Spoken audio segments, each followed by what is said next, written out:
那接下来呢，我们就回到课文的部分。所以呢，我们看到就是第60页，然后就是倒数第3段的地方，然后讲到说呢，比度的分类呢有三。那上一堂课呢，我们主要是讲到说比度的分类呢，那上一堂课所讲的分类呢，是属于生存之门的分类，也就是在极量论里面呢，陈那菩萨所造的极量论里面呢，它主要讲到说比度的分类呢，然后分为像是自利比度和他利比度这两者。那他利比度呢是属于生存之门的分类，那我们也讲述到了原因。那接下来呢，我们就是看到课文里面呢，就讲到说分类有三。那这三个呢，就是性许比度、集成比度以及事实比度。那这三个呢，是属于体性的分类。那体性的分类呢，就比方说这三者呢，任何一者呢，它就一定呢皆会是比度。那我们接下来呢，就看到第一个就是性许比度。那讲到性许比度的性象呢，就提到说，依于自之所依，性许正因之后，对于自之所量及隐蔽法，不欺狂的单着之，是性许比度的性象。所以这边就提到呢，就是性许比度呢，它需要具备什么条件呢？它自知的所依的正因是什么正因呢？它所依的正因呢是性许正因。那之后呢，它透过性许正因所升起的所量，对于自知所量是什么？它的自知所量呢是即隐蔽法。那对于自知所量即隐蔽法呢，能够升起不欺狂的单着之呢，就是属于性许比度的性象。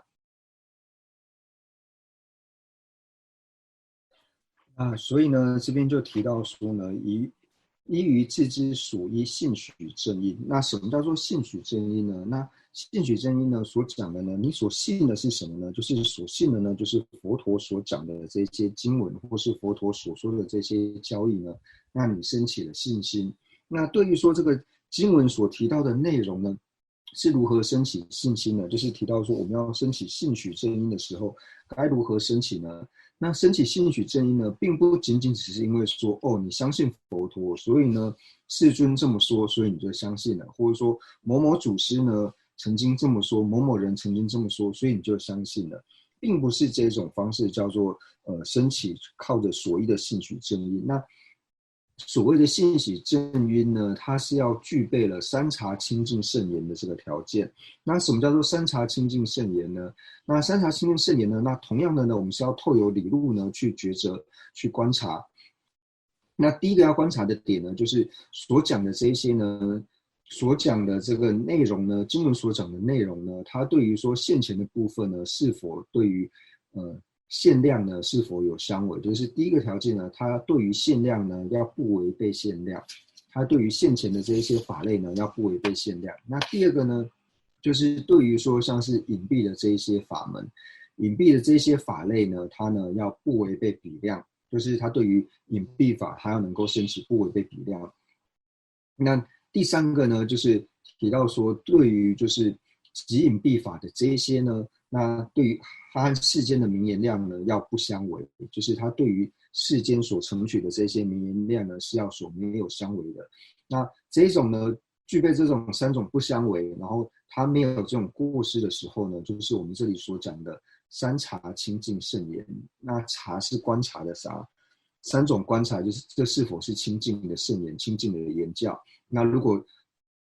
具备的话呢，就是一般我们所讲的佛语呢，是否就是具备三察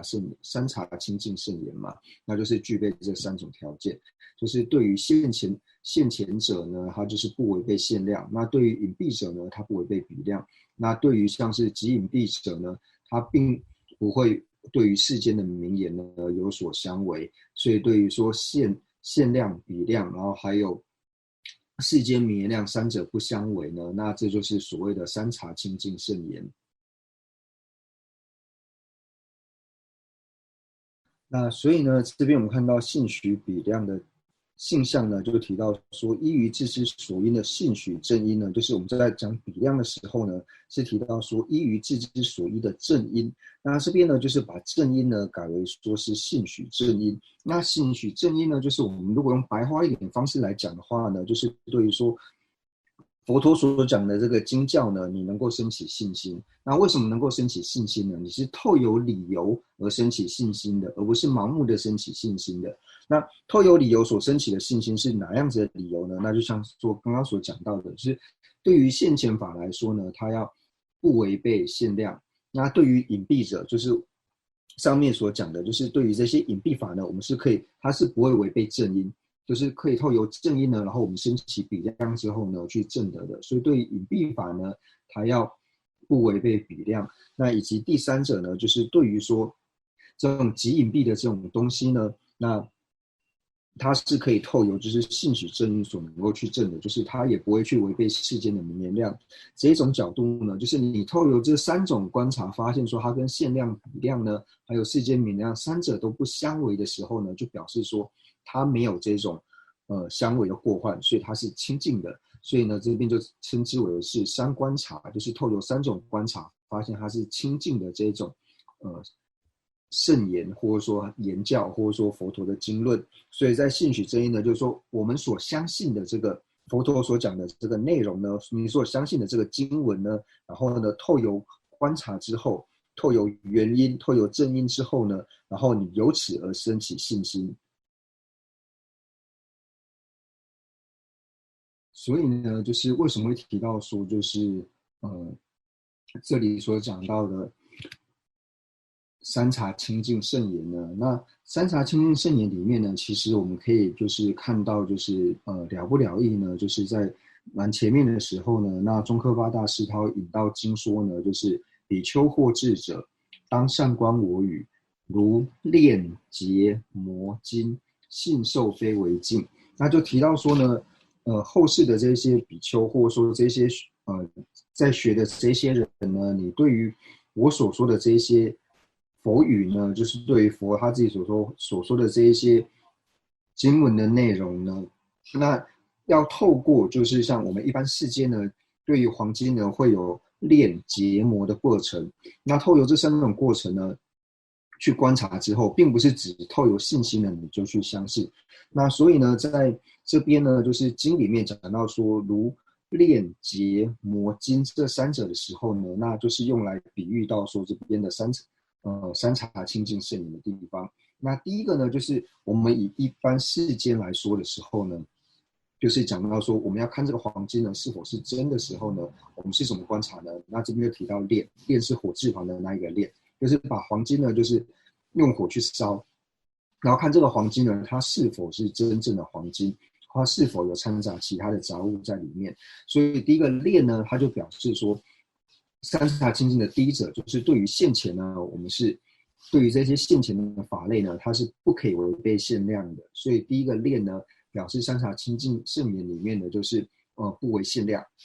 那第二个磨呢，就是虽然说你已经透油火烧之后呢，然后可以看到道出它表面呢就是是否掺杂其他的东西，但是还用结就是把它切开，把这个金子呢给切开之后呢，然后看它里面呢是否还有掺杂其他的金属，看它是不是纯正的金。那这个结呢所比喻的呢，就是提到说就是能够不为比量，就是对于隐蔽者呢不为比量。那这个比量呢，就是我们一般讲的隐蔽分，那也就是一般能够证得隐蔽分的四成比量。所以透由第二个呢结呢，它是表示说就是对于隐蔽分呢，它能够不为四成比量。那第三个呢，就是磨，就是这两个过程都有之后，第三个呢，我们还要拿那个纸呢，砂纸呢，细细的去磨这个黄金。那磨这个黄金呢，它所比喻的呢，就是第三者，就是对于极隐蔽者呢，就是对于佛陀他所讲的这些语，或者说他对于世间的名言量呢是不会相违的，或者说对于佛陀所讲的法呢，它自语是没有相违的。所以透由经论里面就是了不了义所引用的经里面呢，提到说如炼结磨金呢，然后这三者呢来表示说三茶清净圣言。所以呢，这边呢就讲到说呢，就是所谓的信许比度呢，它就是对于自知所依呢。那我们之前讲比度的时候是提到说自知所依的正因，那这里呢就提到说寓意自知所依的信许正因之后呢，那信许正因我们刚刚就提到了呢，它是要具备就是三茶清净圣言呢，那才有办法证得呢，那这个才叫做性许正因。那对于自知所量呢，就是即隐蔽分，它的所量呢不仅是隐蔽法，而且呢是所谓的即隐蔽法。那这边呢就会提到说，就是我们一般在讲述隐蔽法的时候呢，那你对于说自知的，就是对于自知所量的即隐蔽法呢，然后不欺狂的这种单着知呢，就是所谓的性许比度。那同样呢，他第一刹那能够证得的时候呢，一定是心不欺狂的了知。那心不欺狂了知的时候呢，那我们就讲到说就是属于量。那在讲量的时候呢，我们上一堂课提到说，量呢它有分为两种。那第一个呢，就是透由我们的感官能够直接感受到、领纳到的这种呢，那透由这种能够产生的量呢，就是我们所讲的限量。那第二种量呢，就是要透由正因、正确的原因呢而所升起的。那透由正确原因所升起的量呢，就是所谓的比量。那在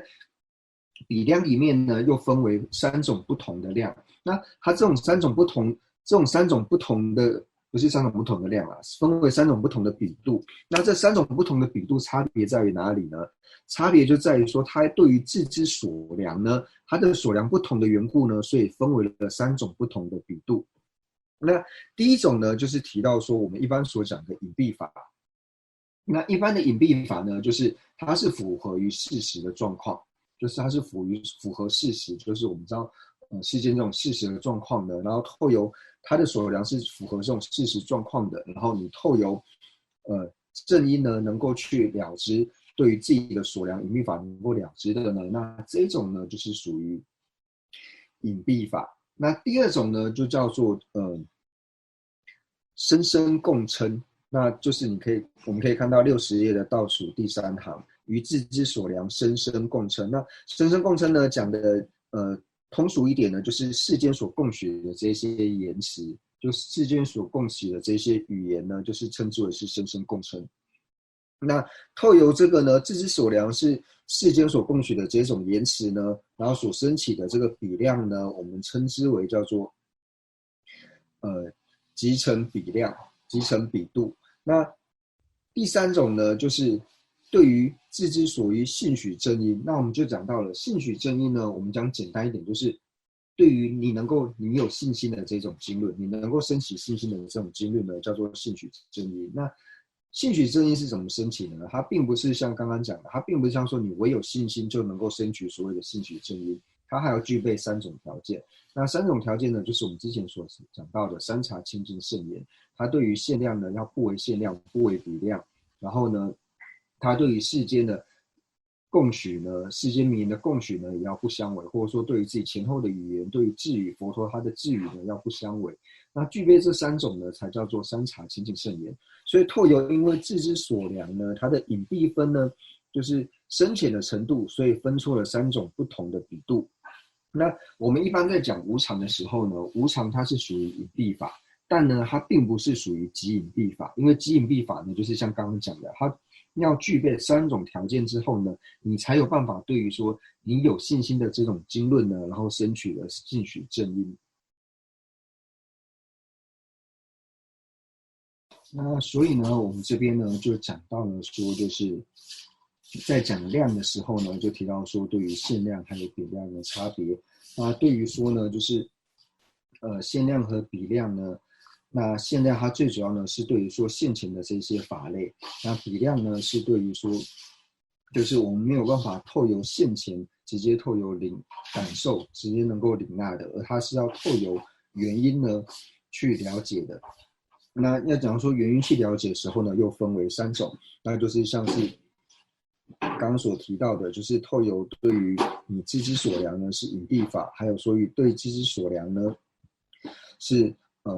就是世间所共许的这些言辞，那或者说你的知之所量呢是即隐蔽分，然后分为3种不同的比度。那我们在讲到说即隐蔽法的时候呢，那就讲到说在了不了义呢，还引经论里面呢，然后透由说对于精致的这种锻炼呢，然后讲到了说炼金、结金还有磨金呢这3种呢，然后来表示说对于说三清净圣言，也就是说对于对于现前者呢，不为限量。那这个比喻呢，我们提到说是炼，为什么是炼呢？因为我们在讲炼的时候呢，就是透由火去烧的时候呢，最主要它是去透由颜色呢去观察这个金子它到底是成分高不高。所以是第一个呢，炼是透由颜色，就是我们眼睛可以直接看得到的。所以这边呢，所讲到的呢，就是三茶清净圣言里面呢，第一个呢就是不为限量的部分，所以提到炼。那劫呢，就是提到说它是没有办法透由我们表面呢直接看到的，你是要把它切开之后呢，你才可以看到它里面的黄金呢到底是有多少的成分是黄金，然后多少是其他的金属呢？那这是属于劫。所以在讲劫的时候呢，就提到说它是属于隐蔽法，你不能够只从表面呢就能够看到，而是要把它切开之后。所以这边呢所表示的就是透由正因呢才能够证得的这个四成比量，也就是说呢，对于隐蔽法呢，我们要不违背比量。那第三个呢，就讲到说魔的部分。那魔呢，它最主要呢，就是你已经透由外面的颜色观察，然后也切开这个黄金之后呢，然后接下来就是经论里面说，它这个魔呢，就是看出它这个金呢，到底是虽然说是黄金，但是黄金里面呢，也有分为说就是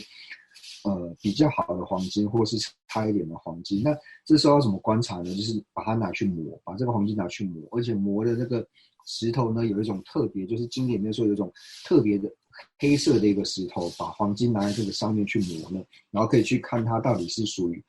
这一块黄金到底是属于好的金还是不好的黄金。那透由这个呢，去表示说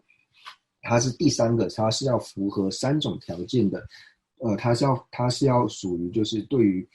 即隐蔽分呢，就是要透由这个三茶四言清净呢，然后去观察而得的这个。所以从这边呢，透由炼结磨，就是炼金、结金还有磨金这三种呢，来比如说三茶清净圣言。那我们也一直讲到说呢，第一个呢就是炼呢是要说是现前，那我们也可以说呢，就是我们一般知道说所知呢，它可以分为现前法，那以及说隐蔽法。那现前法呢，就是我们所讲的，它是可以透过我们的感官感受直接去领纳的这一种，那就是可以现前证得的这一种，就是现前分。那隐蔽法呢，它又分为两种，那主要呢就是可以分为是略隐蔽法，或者说是极隐蔽法。那略隐蔽法呢，就是我们讲的，它是透由正因的，你就可以证得，它是符合世尊，它是符合世间的，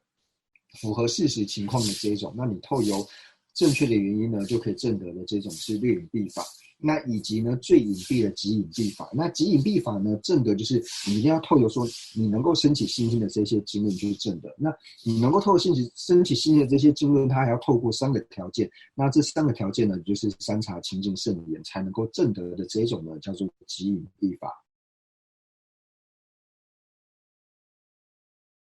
那所以呢，这边讲到说呢，就是于智之所于信许真因之后呢，对于智之所量极隐蔽法。那不欺狂呢，就是大家也知道说不欺狂就是它能够证得如实的证得，这种呢叫做不欺狂。那单着之呢，就表现出说它的体性呢，一定是属于分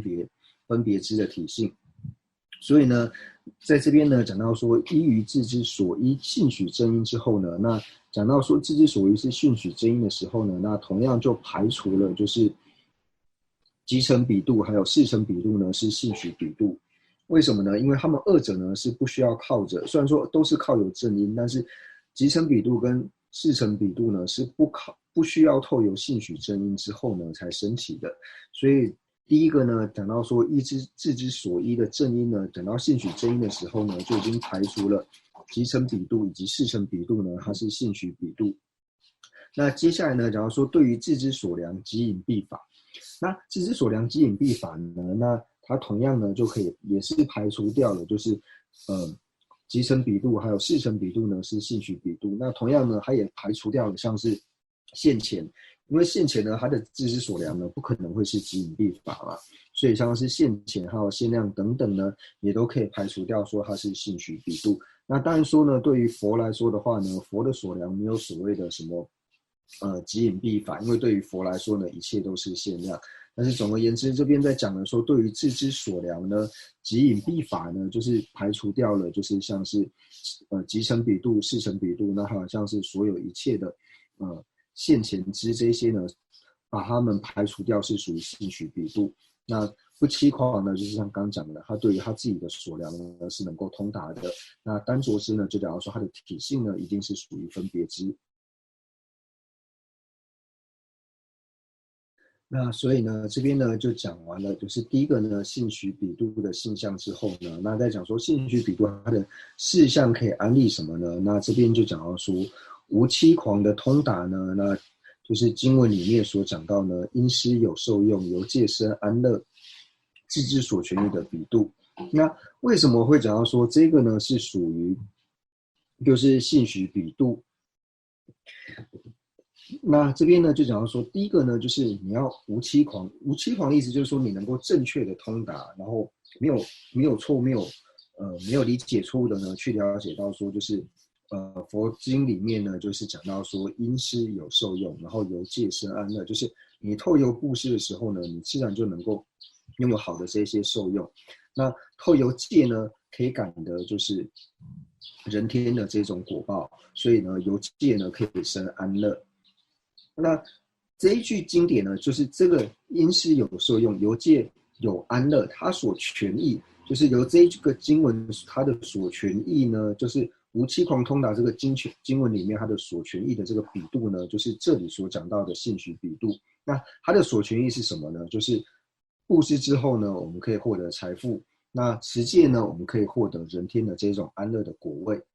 那这个所权益呢，就是我们唯有透由性许比度之外呢，是没有办法证得的，因为我们没有办法去透由现钱呢，透由限量去证得到说，你只要布施呢，你就能够获得财富；那你只要持戒呢，你就可以获得人天的果报。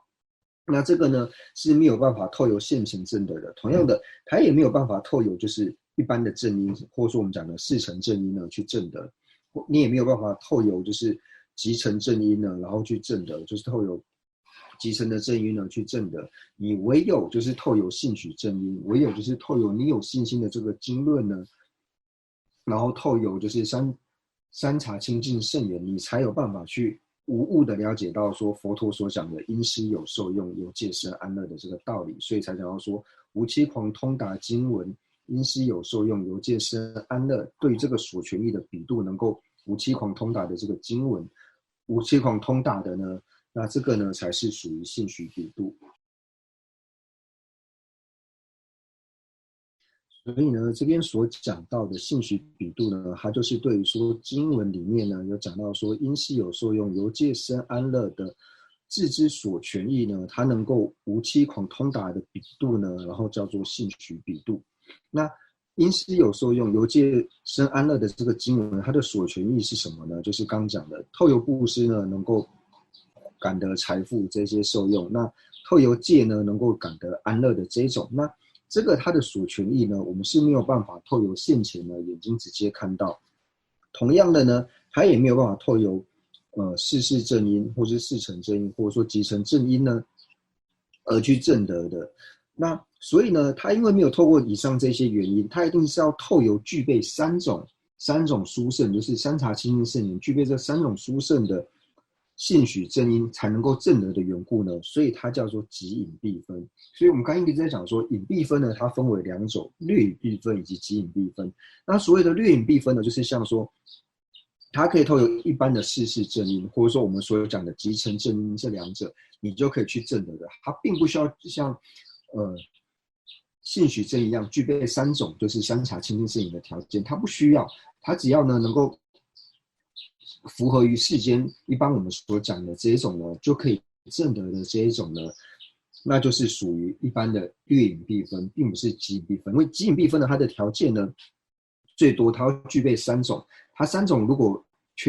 缺了一种的话呢，就没有办法满足它成为即隐蔽分的条件，或者说它就没有办法证得的缘故，所以叫做即隐蔽分。但是无论是集成正因，或者是世事正因，透由集成正因或是世事正因的这一些呢，它都并不像是即隐蔽法一样，它要透由性许正因，它要透由三种条件都具备之后才能够证得的缘故。所以对于世事正因的所量，或者说对于集成正因的所量，这些来说呢，它都是属于略隐蔽分，没有办法归纳到即隐蔽分，因为它不需要透由三个条件完全具足的缘故。那所以呢，这边我们就讲到说呢，就是所谓的信许比度呢，那我们一般在举例呢，就是讲到说，对于经文里面讲到说因施有受用，由戒生安乐呢，那对于这个经文的字之所权益呢，能够无欺狂通达的比度呢，那叫做信许比度。所以呢，这边我们就讲到说，那为什么它叫做信许比度呢？因为它最主要是透有信许正因。那我们也讲到了，只要是信许正因呢，它一定是三观察清净圣言。那讲到说三种观察，然后清净，什么叫做清净呢？清净的意思呢，就是没有的意思，没有什么东西，没有破坏，就是你透有限量，就是对于现前呢，它不会违背限量；那对于隐蔽分呢，它不会违背比量，以及说对于极隐蔽者呢，它会符合世间共许，或者说它不会前后的有相违这一种的，那叫做三察清净圣言。那所谓的三察，就是你透过这三种观察。去观察之后呢，发现说它是清净的。为什么它是清净的？清净就是没有什么东西，没有过失的缘故呢，所以叫做三察清净圣言。所以就讲到说，因施我们透由布施可以感得财富这一点，然后透由持戒呢，能够感得善趣的这种安乐呢，它是透由三察清净圣言呢所能够是证得的。那所以呢，这个一般呢，就是对于我们来讲的时候呢，就是说。这个因施有受用，由戒生安乐的所权益呢，它是清净的，因为它是没有过失的。那没有过失缘故呢，就是像刚讲的。那这一点呢，是贾朝杰大师呢所承许的。但是克祖杰大师呢，他承许的方式又不太一样。为什么呢？因为克祖杰大师呢，就是贾朝杰大师所讲，就是因施有受用，由戒生安乐呢，我们是没有办法透由现前，或是透由说世事正因去证的，一定要透由这种信许正因，也就是清净三察正因才能够证得的。但是克祖杰大师呢，他并不是这样子程序，因为克祖杰大师他认为说呢，透由布施呢能够感得财富，然后透由持戒呢能够感得善趣的这个呢，它并不是即隐蔽分。